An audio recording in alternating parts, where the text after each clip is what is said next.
Our world is extraordinary, from many secrets lining the crevices of our past to the wild vastness of space. We exist in a world that is equally wonderful as it is terrifying. So today, here at Unexplained Mysteries, we'll be taking a look at 3 recent discoveries.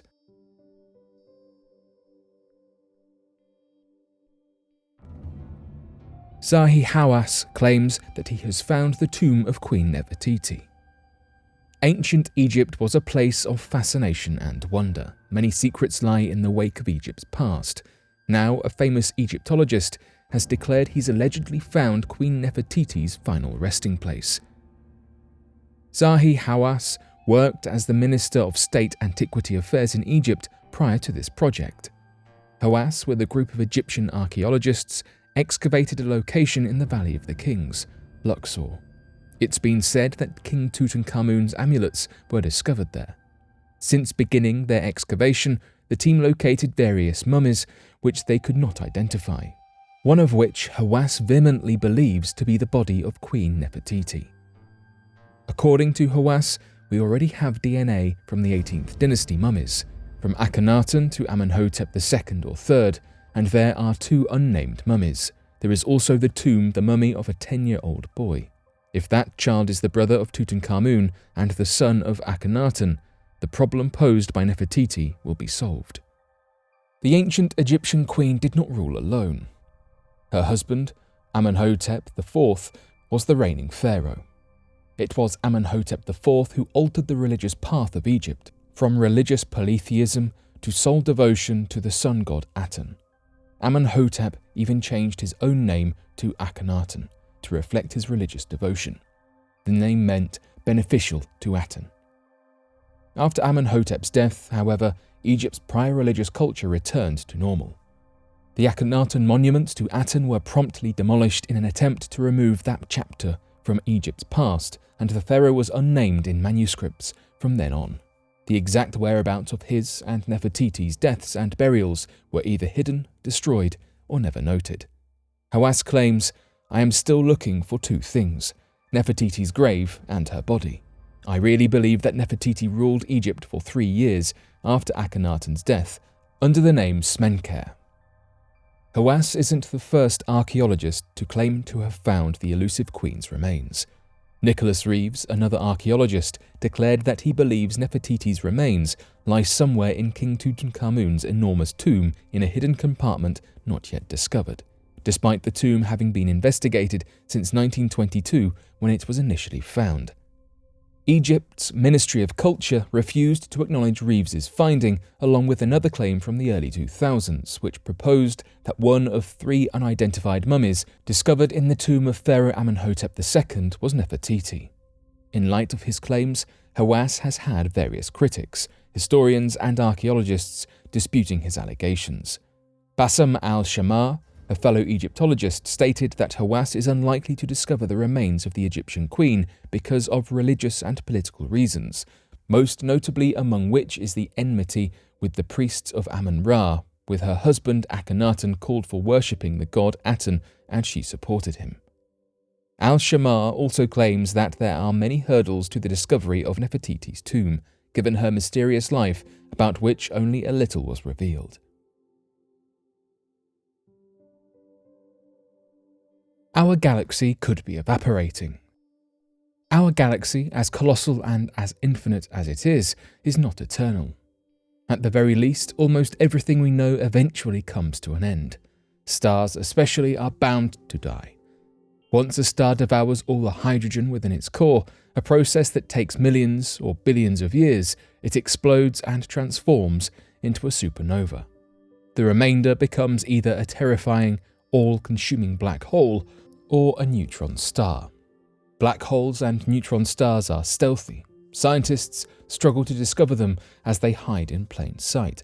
Neutron stars are incredibly small, at an average of 15 kilometers in size, and are more often than not mistaken as pulsars.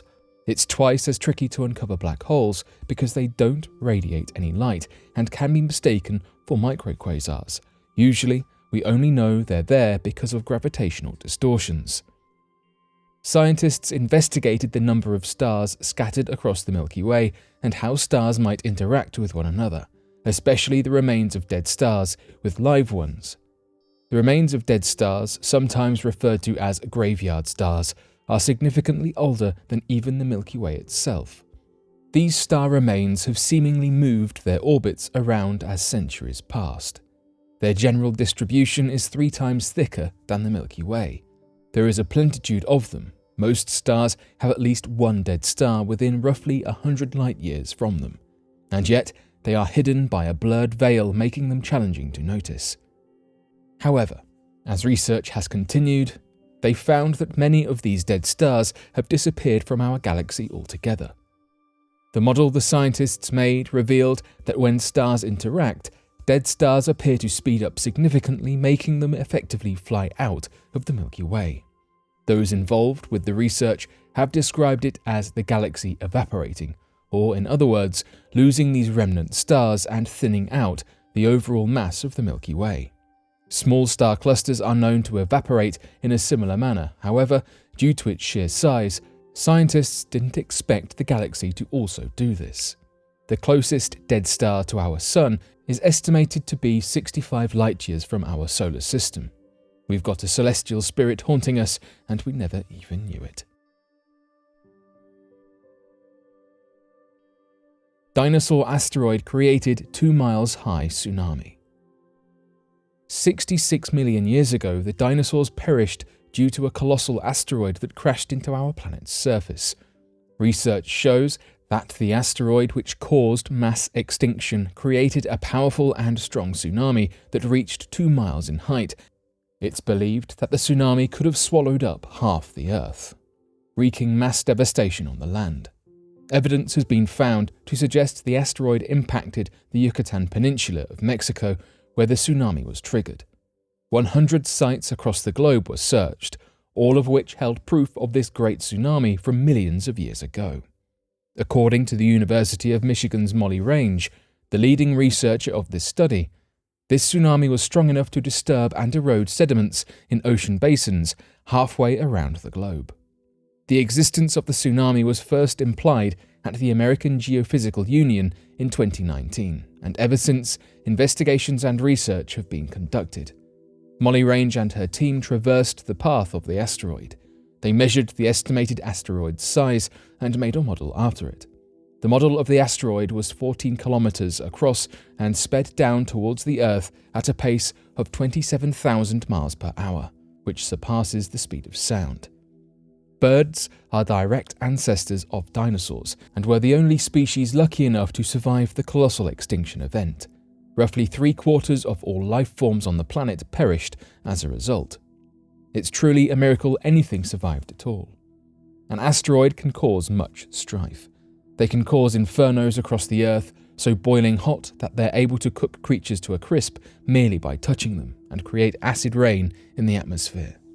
Such events surely happened in the wake of the asteroid that destroyed the dinosaurs and the rest of corresponding life with its aftereffects.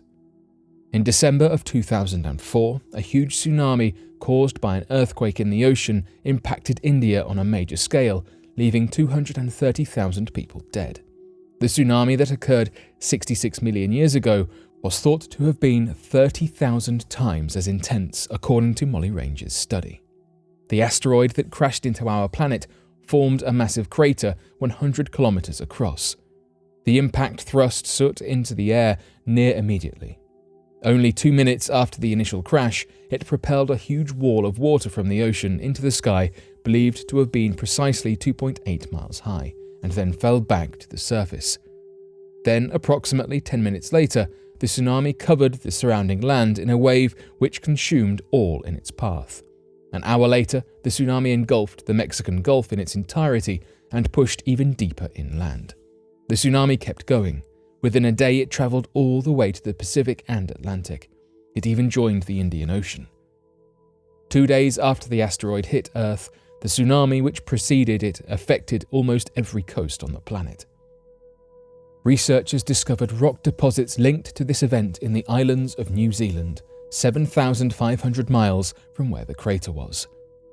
To quote Molly Range, "We feel these deposits are recording the effects of the impact tsunami, and this is perhaps the most telling confirmation of the global significance of this event. Depending on the geometries of the coast and the advancing waves, most coastal regions would be inundated and eroded to some extent. Any historically documented tsunamis pale in comparison with such global impact." But what do you make of these recent discoveries? Be sure to let us know your thoughts in the comment section below and help us grow this community while working to solve these unexplained mysteries. Thank you for watching, and don't forget to subscribe for more videos.